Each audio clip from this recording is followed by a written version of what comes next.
Makossa. Les grands carrefours de la capitale gabonaise restent pris en otage par une catégorie de commerçants qui semblent avoir choisi pour option de défier l'autorité municipale et de fouler aux pieds l'ordre établi. Le milieu un peu reculé de la ville, il n'y a pas les clients. Voilà pourquoi nous plaçons dans la rue. Parce que le marché n'est pas aéré. Bon, et que le marché de Nzangon se passe le plus souvent dans la soirée. Peut-être en cas d'accident, il n'y a pas de sécurité en bordure de route, mais sauf que la situation oblige parce qu'elles sont là, dépourvues de moyens, subviennent aux besoins de leurs enfants. De Rio, charbonnage à Okala, ONG et IAI, en passant par le carrefour Nzangon, toujours en plein chantier, les vendeurs sont là. Constat désolant, c'est l'anarchie. Comme qui dirait, la cour du roi Péto. Installés à 0 mètre de la voie publique au quotidien, tous prennent des risques et exposent leurs marchandises et leur clientèle à plusieurs dangers. Certains parmi eux jouent même au chat et à la souris avec l'autorité municipale. De temps en temps, nous quittons.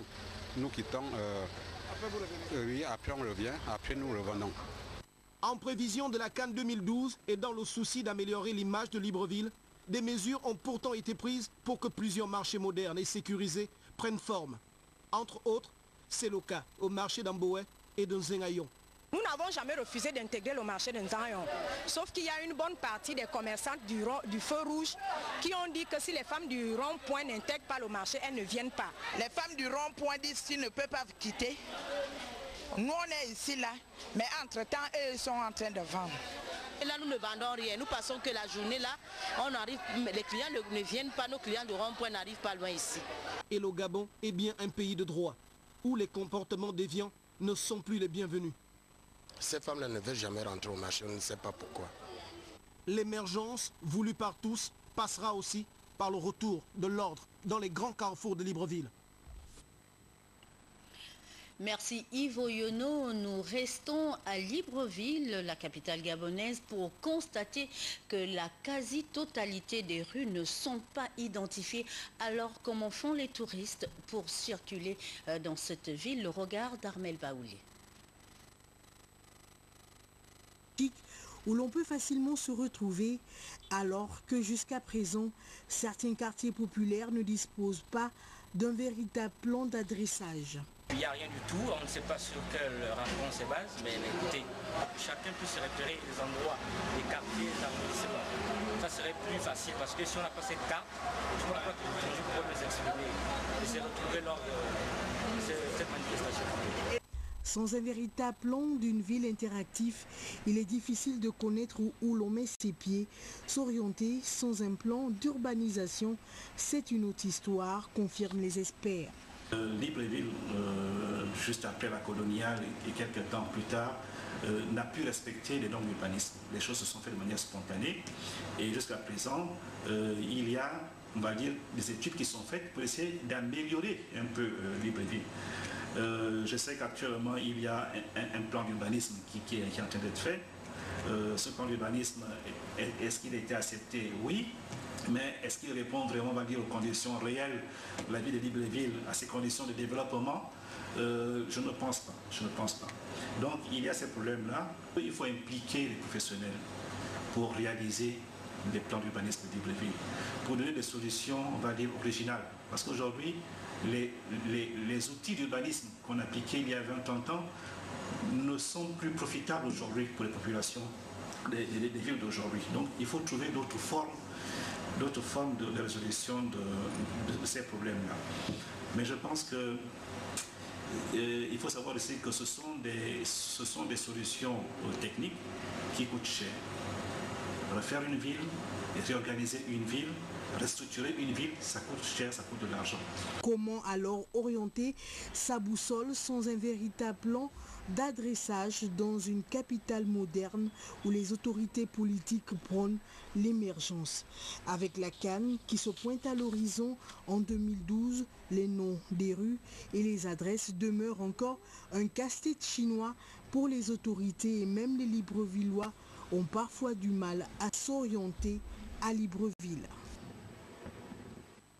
La question reste posée. Nous quittons Libreville pour Mivoul, dans le nord du Gabon, pour constater avec Basile Biwarou Mikala et Joseph Biyogué le piteux état de l'axe routier Oyem-Mivoul, Cameroun. Reportage. Nous ne le dirons jamais assez. La route reste et restera au centre des préoccupations des Gabonais en général et des usagers en particulier à cause de son rôle capital qu'elle joue dans la vie d'un pays, tant sur le plan politique, économique que social. En dépit des efforts fournis par le gouvernement de la République pour la rendre praticable en toute saison, il n'en demeure pas moins qu'il existe des disparités ça et là. L'axe routier qui va d'Oyem au Cameroun en passant par Mivoul est un exemple probant. Cette voie de communication souffre d'un certain nombre d'écueils, à savoir le rétrécissement, la dégradation, le manque de visibilité. Les croisements sont difficiles, voire dangereux. L'ouvrage d'art qui traverse le thème de type moderne contraste avec cette route. Dieu merci qu'il y a de bonnes volontés qui peuvent prêter main forte au gouvernement, à l'instar de ce compatriote qui est déjà à pied d'œuvre. Nous pensons que le développement passe d'abord par la route. C'est pour cela que nous nous sommes battus pour désenclaver les populations. Presque 30 ans ont été à des endroits difficiles où, quand on est en difficulté, on ne peut pas avoir un recul. Donc, nous avons désenclavé totalement la Mivoul Doumassi. Prochainement, nous allons, comme on l'a déjà fait, l'axe Mivoul-Com, nous allons faire un effort pour partir de la commune de Mivoul et attaquer directement vers la route d'Oyem et désenclaver et vers la frontière des Bitam. Avec la conjugaison des efforts du gouvernement et ceux des compatriotes volontaires, il y a lieu de croire que la route, dans quelques années, sera comme celle-ci, à travers tout le Gabon, du nord au sud, de l'ouest à l'est.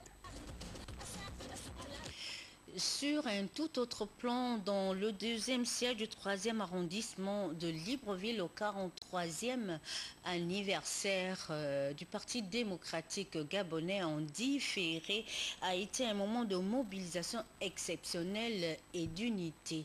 Le témoin de l'événement, Henri Nestor Njavé de la TV2.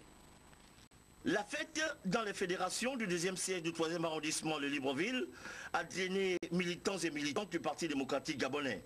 Le 43e anniversaire du PDG a été placé sous le signe de la mobilisation et de la responsabilité des responsables des structures de base qui devraient ratisser l'âge pour engranger des victoires lors des scrutins à venir. Notre seule détermination à ce jour reste la reprise du siège de député détenu par l'opposition. À cet effet, si hier notre image était émaillée des mots moins conciliants et reluisants, aujourd'hui, notre prise de conscience doit s'appuyer sur l'unité, la cohésion et la solidarité agissante. Ici comme partout ailleurs, sur le territoire national, le Parti démocratique gabonais a traversé vents et marées, les flots mugissants de l'éveil et de la revendication démocratique dont le vent a soufflé fort au début de la décennie 90 et s'est adapté avec un bonheur certain à la compétition politique pluraliste. C'est le lieu pour nous ici d'attirer l'attention des militantes et militants sur la nécessité de redoubler davantage d'efforts par rapport aux méthodes de travail portant sur la sensibilisation, la mobilisation dans l'unité et la cohésion au sein du deuxième siège en particulier et dans le 3e arrondissement en général. Une chose est sûre, conscient que cette élection va révéler la capacité du PDG à offrir au président de la République la majorité confortable pour la mise en œuvre de son programme de société L'avenir en confiance, les militants et militants sont d'ores et déjà appelés comme de bons maçons au pied du mur. Le 43e anniversaire du Parti démocratique gabonais a été aussi célébré par les militants de la Noya à Cocobiche, une fête qui a tenu toutes ses promesses. Sur les lieux, Jules Daflor au Dembé. Coco Beach, dans le département de la Noya, a revêtu ses plus beaux habits à l'occasion de la célébration du 43e anniversaire du Parti démocratique gabonais. Les militants de cette formation politique, soutenus ici par les militants du Rassemblement pour le Gabon, parti de la majorité pour l'émergence, avec qui ils partagent les mêmes idéaux, ont démontré une fois encore leur attachement au parti de masse. Une manifestation rehaussée par le secrétaire général adjoint du PDG, Emmanuel Nzebekale, et le membre du bureau politique de la commune de Vendo, Léon Bantem. Une série d'allocutions a meublé cette rencontre avec à la clé la bonne santé du PDG. Unis d'une seule voix, les PDGistes ont démontré leur adhésion à la vision de l'émergence impulsée par le chef de l'État. Nous réfléchissons comme parti d'ailleurs pour savoir ce qui s'est passé. Nous avons l'habitude d'avoir des scores ici plus élogieux que celui que nous avons eu à l'occasion des élections précédentes passées. Bien sûr que notre candidat, Dieu merci, l'a emporté ici. Mais je dois dire que nous aurions pu mieux faire. Et je voudrais qu'à l'occasion des échéances à venir, que nous fassions mieux. Donner les meilleurs résultats au PDG passera nécessairement par l'unité des fils de cette localité. Le siège de la commune de Coco Beach figure parmi ceux qui ont répondu présent à l'émergence. Avançons ensemble. Et s'il y a quelques personnes qui veulent faire un avant, dites-leur, laissez-nous avancer. Dans la foulée des festivités, Michel Menga a procédé à la remise officielle d'une ambulance, réceptionnée par le médecin-chef du centre hospitalier de Coco Beach. Cet équipement médical contribuera à n'en point douter au bien-être des populations. 4e siège du Moyen-Ogooué à Makouké, festivité placée sous le sceau de l'unité nationale. Les populations heureuses de prendre part à cet événement politique sur les lieux. Jean-Raoul Mbadinga. Le 4e siège du Moyen-Ogooué a connu la grande affluence à l'occasion des festivités en différé du 43e anniversaire du parti. Les populations sont arrivées des 14 villages et 11 quartiers du district de Makouké pour 3 raisons. Dire merci au gouvernement pour la construction de la sous-préfecture de Makouké, démontrer que l'honorable Vincent Mavongo Bouillou a su consolider les positions du parti dans ce district de Makouké, qui n'est plus à conquérir, et amener les responsables du parti à s'assurer que le PDG est toujours en vie ici. Le Parti démocratique gabonais n'a pas regardé à la dépense. Le parti a situé ses festivités. En décembre, nous aurons les élections législatives. Je pense que tous les camarades ici se sont bien fait inscrire sur les listes électorales. Le secrétaire provincial du parti, sensible à cette mobilisation, a situé la prochaine consultation.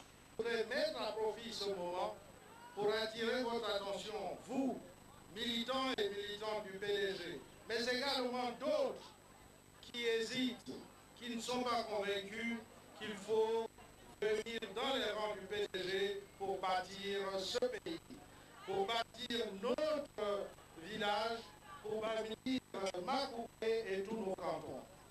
Rassembler, réduire le fossé qui sépare les hommes entre eux, amener les gens à mieux se connaître. L'élu du 4e siège dans le Moyen-Ogooué s'est adressé aux siens. Le 4e siège, ce sont des populations qui viennent d'ailleurs.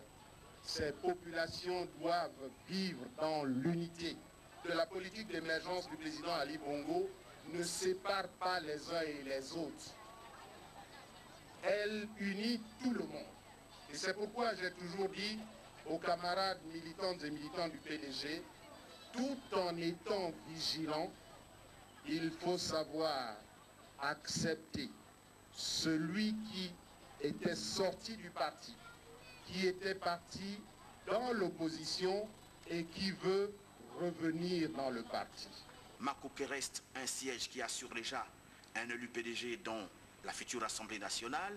L'objectif que s'est fixé Vincent Mavongo à faire du titre de député une profession a conduit ce journaliste pur sang à se faire une culture de gestion des affaires, de la cité, des esprits et des hommes pour la bonne marche du parti. Amakouké.